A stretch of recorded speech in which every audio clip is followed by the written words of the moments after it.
First, open your image. Select Subject and add a layer mask. Right-click and rasterize the image.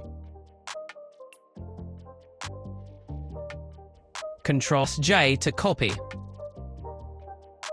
Now choose the Mixer brush tool. Choose Dry, Heavy Load. Now Alt and click to sample the image. Now click and drag.